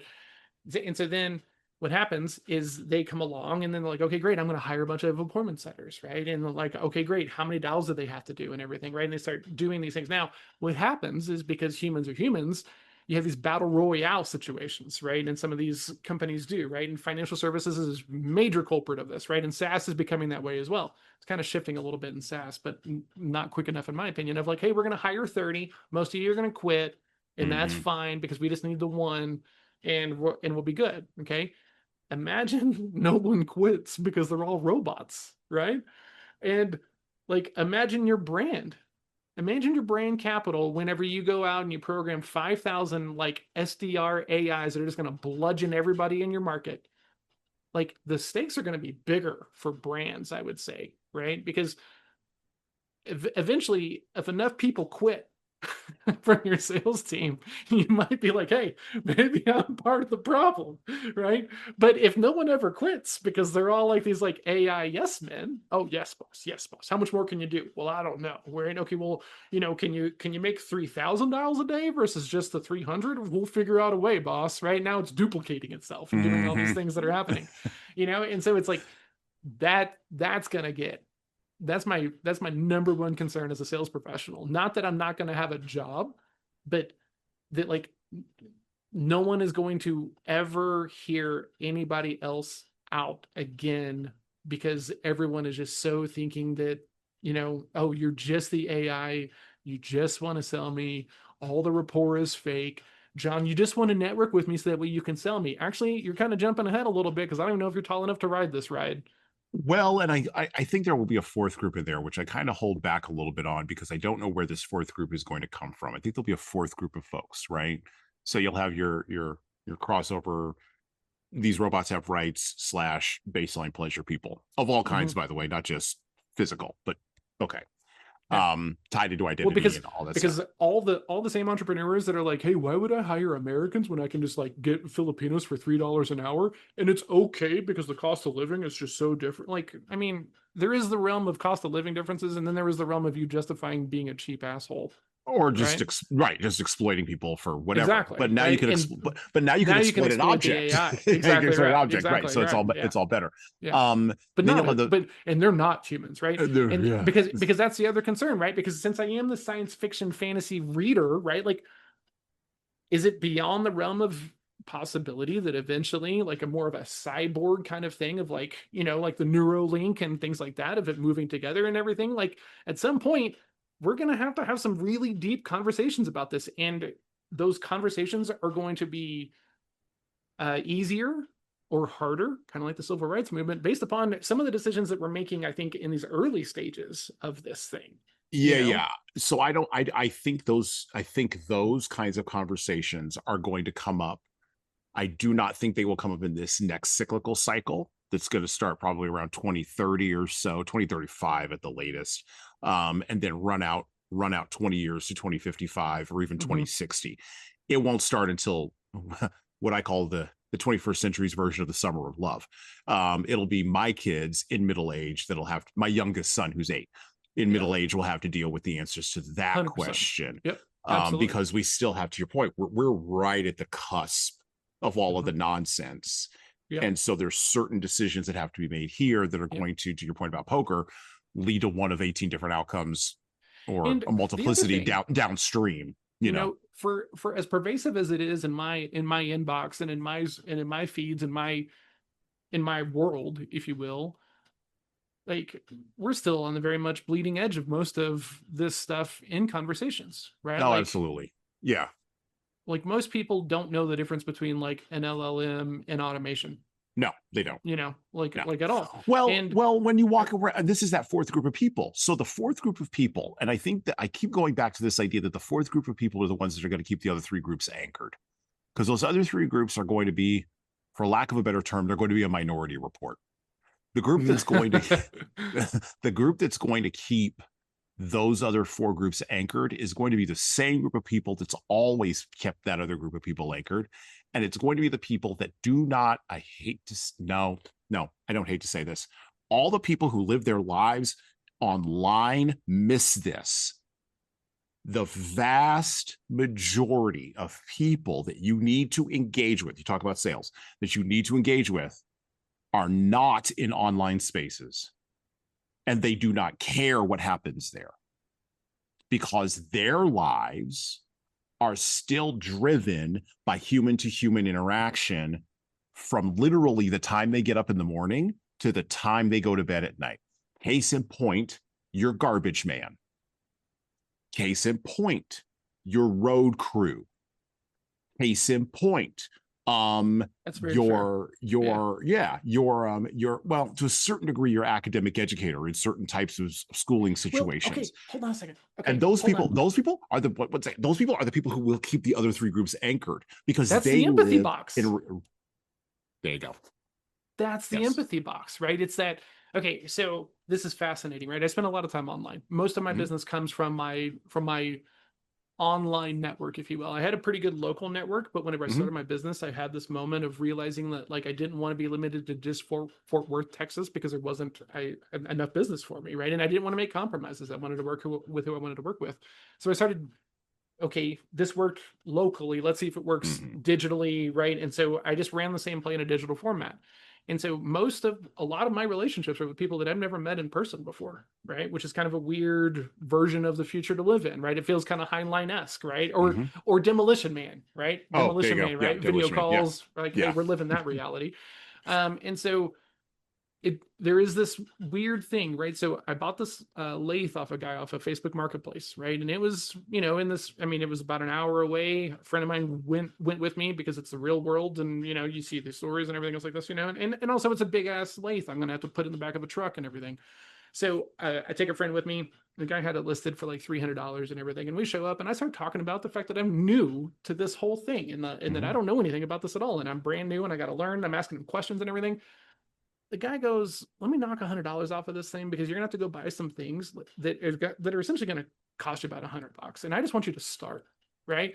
And for like 3 days, I had this like half-life of like humanity, of like, man, there's some genuinely nice people out here, So there's this weird kind of thing for myself of like, I'm trying to do more of that now. Of that's part of the reason for the road trip. Like, let's just go hang around and be around some people, like some real actual people who probably have an agenda, but it doesn't start with how they're messaging me, you know what I'm saying, and stuff like this. And so it's just been fascinating that I have really great relationships with people that I've never met before. You and I have never met in person, ever, right? Like I have people that I've done 5-figure business deals with that don't live on the same continent as me, right?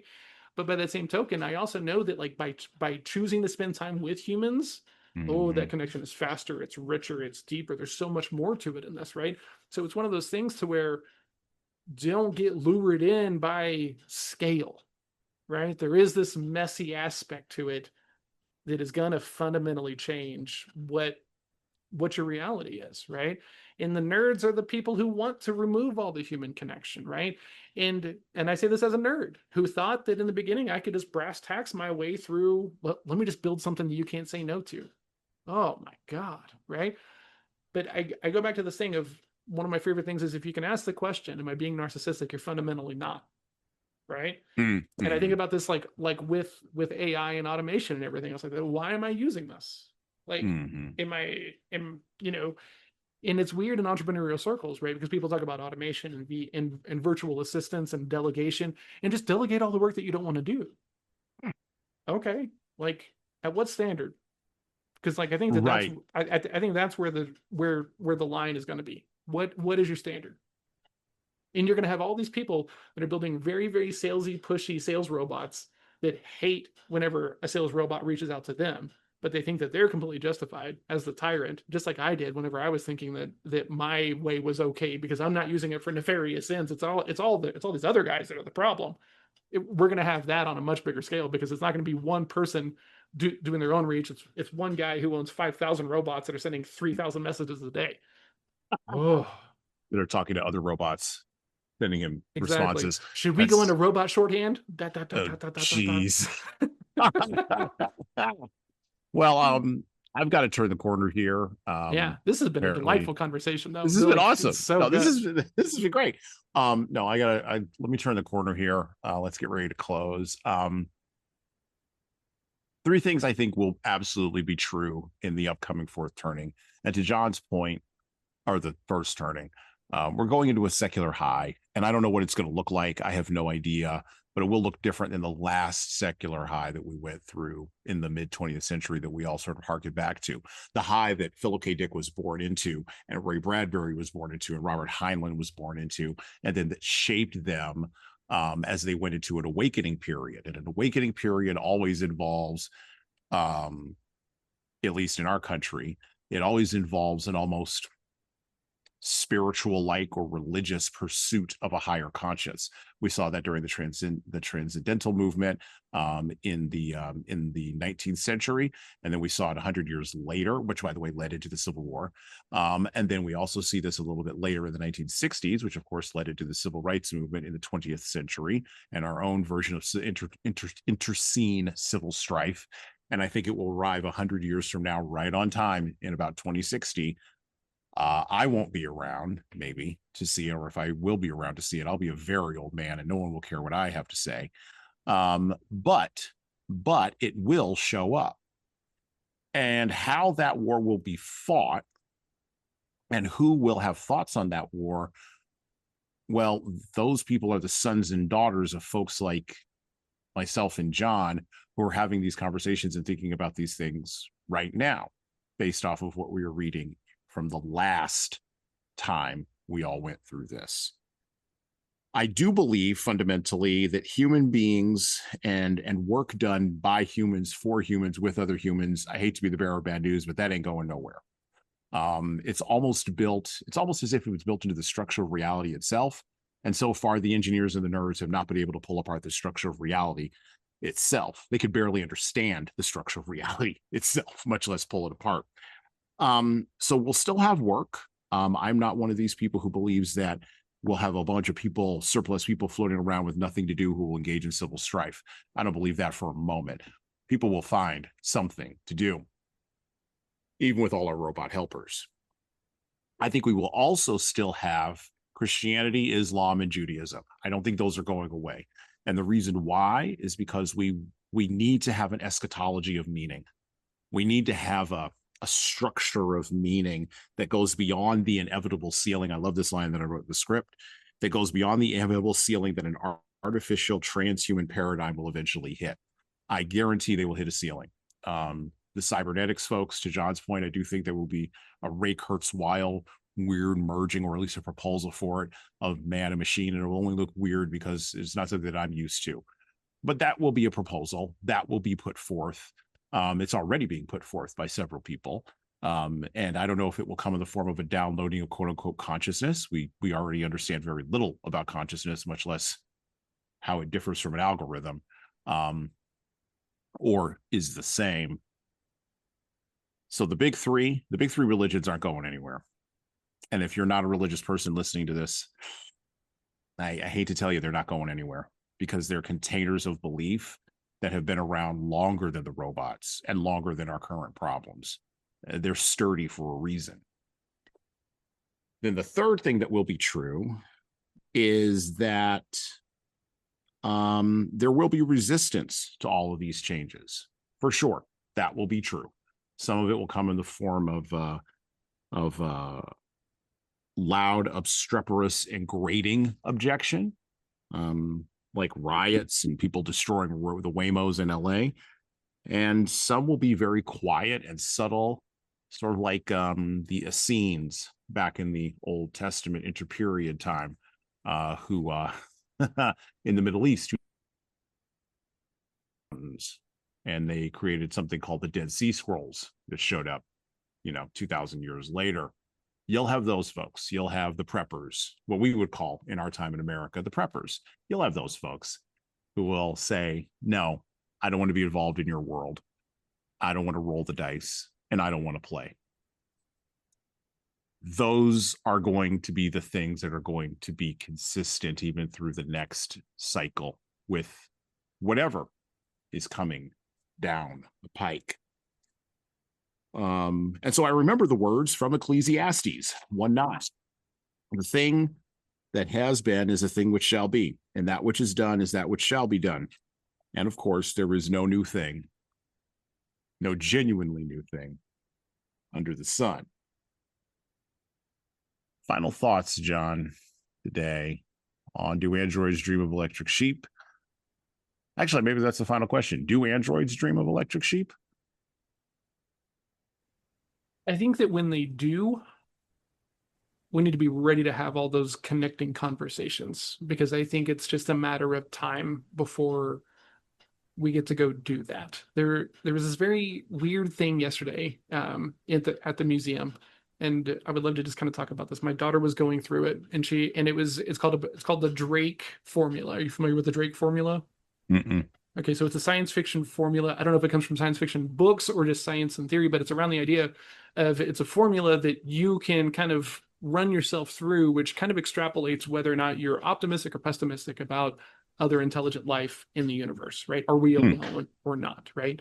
And it was interesting because my daughter was going through it, and it's telling her, like, hey, on average, we usually see one planet capable of bearing life in a system, right? And then it asks the question, what do you think?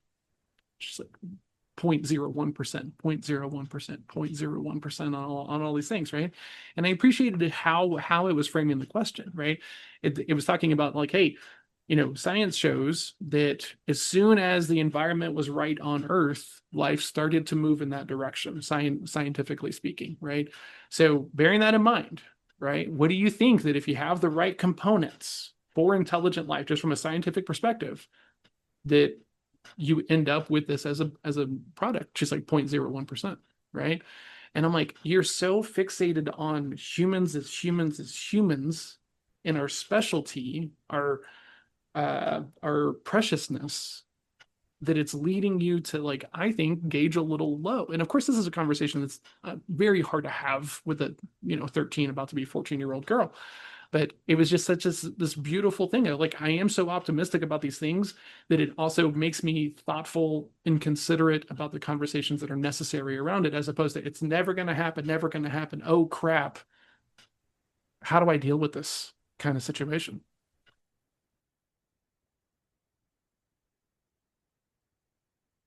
And with that, I'd like to thank you for listening to the Leadership Lessons from the Great Books podcast today. And with that, well, hey, we're out. Thank you for listening to the Leadership Lessons from the Great Books podcast today. And now that you've made it this far, you should subscribe to the audio version of this show on all the major podcast players, including Apple iTunes, Spotify, YouTube Music, and everywhere else where podcasts are available. There's also a video version of our podcast on our YouTube channel. Like and subscribe to the video version of this podcast on the Leadership Toolbox channel on YouTube. Just search for Leadership Toolbox and hit the subscribe button there on YouTube. And while you're doing that, leave a 5-star review if you like what we're doing here on Apple, Spotify, and YouTube. Just go below the player and hit 5 stars. We need those reviews to grow, and it's the easiest way to help grow this show. And tell all your friends, of course, in leadership.